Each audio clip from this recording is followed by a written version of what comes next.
नमस्कार. माझ्या ऑफिस आयुष्यातील बायका, लघुलेख 5वा आणि अखेरचा. मीना. हो, तीच ती मीना शहा. मीनाला माझे अनेक वाचक प्रेक्षक ओळखत असतील एक बोनस दात्री म्हणून. सुंदर सुंदर चित्र, डिजिटल आर्ट असं बोनस म्हणून काढून देते ती. पण आजच्या लघुलेखात मात्र लिहिणार आहे ती माझ्या ऑफिसमधील टॉप 5 महिला सहकाऱ्यांपैकी एक म्हणून. आणि हो, या 5 जणी वेगवेगळ्या कालखंडात माझ्याबरोबर काम करत होत्या, काही थोडं ओव्हरलॅपिंगसुद्धा. मी आपला होतो जेबीत 32 वर्ष चिकटलेला.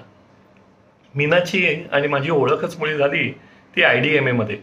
मी गेली अनेक वर्ष IDMAच्या विविध कमिटींवर काम करतो. प्रथमदर्शनी एक लक्षात राहिलेली गोष्ट म्हणजे मीना तेव्हा प्रमाणाबाहेर मोठी अशी गुलाबी रंगाची फ्रेम असलेला चष्मा लावत असे. का कुणास ठाऊक, पण त्या चष्म्यामुळे ती लक्षात राहिली. मीना UDCTची पदवीधर. आधी काही नोकऱ्या वगैरे करून मुलीच्या जन्मानंतर तिने गॅप घेतली. ती थेट नंतर अनेक वर्षांनी पुन्हा करिअर करायला सुरुवात केली. त्यामुळे त्या मानाने तिचं वय तसं मोठं असलं तरी मी तिला सांगितलं की तुला जेबीत एंट्री लेव्हललाच यायला लागेल, आणि त्याप्रमाणे ती आली. एंट्री लेव्हल म्हणजे ऑफिसर या पदावर रुजू होऊन काही वर्षात जनरल मॅनेजर होणारी माझ्या माहितीतील मीना ही एकमेव महिला पुरुष सर्वच सहकाऱ्यांमध्ये. अर्थातच हे तिने साध्य केलं ते अत्यंत स्मार्ट कामाच्या जोरावर. कुठल्याही विषयात रस आणि त्याचं चटकन आकलन ही तिची शक्ती. रेग्युलेटरी अफेअर्स आणि क्वालिटी अश्युरन्स यातल्या सर्व विभागात तिने काम केलं. आमच्याकडे अमेरिका, रशिया, आफ्रिका असे विभाग असायचे आणि इतरही वर्गवारी. मीनाने अक्षरशः सर्व वर्गात काम केलं आहे. माझे सर आणि शिरीषभाई हे 2 माझे गुरु. जे मला सांगत तेच मी पुढे सांगत आलो, ते म्हणजे कुठल्याही कामाला नाही म्हणायचं नाही. मीनाने ही शिकवण पूर्णपणे आत्मसात केली. त्यामुळे अर्थातच मला आणि मॅनेजमेंटलाही विश्वास वाटत असे की कुठलंही काम असू दे, मीना नक्की करेल.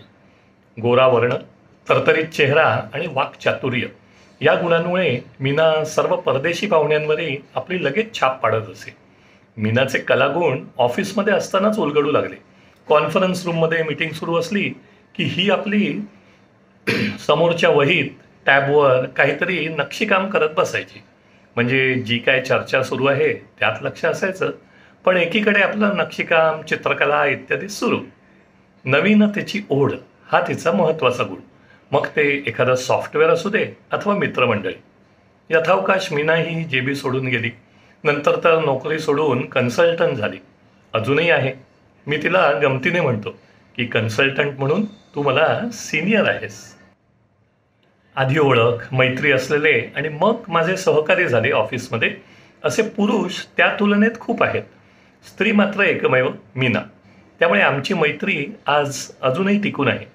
सध्या मात्र मी तिला जास्तीत जास्त वेळा संपर्क करतो तो अमुक एक चित्र हवंय म्हणून, आणि त्यातही माझी बॉसगिरी लपत नाही हे मात्र खरं. लगेच हवंय, आजच, उद्यापर्यंत असं काहीसं. कारण कुठलंही महत्त्वाचं अर्जंट काम मीनाला निर्धास्तपणे सांगा, ते होणार हे अंगवळणी पडलंय ना. चला आटोपतो, घेतो लिखाण. मीनाला एक बोनस चित्र मागायचं आहे. निजो ऑफिस बायका लेखमाला अखेरचा दिवस 2025. आजचा बोनस. मीना आणि माझी कॉमन आवड म्हणजे चित्र. म्हणजे ती काढते, मी बघतो. उत्तम चित्र बघायला आम्हाला आवडतात. मीना आणि माझा फोटो तिनेच काढलेल्या एका चित्राबरोबर. नमस्कार.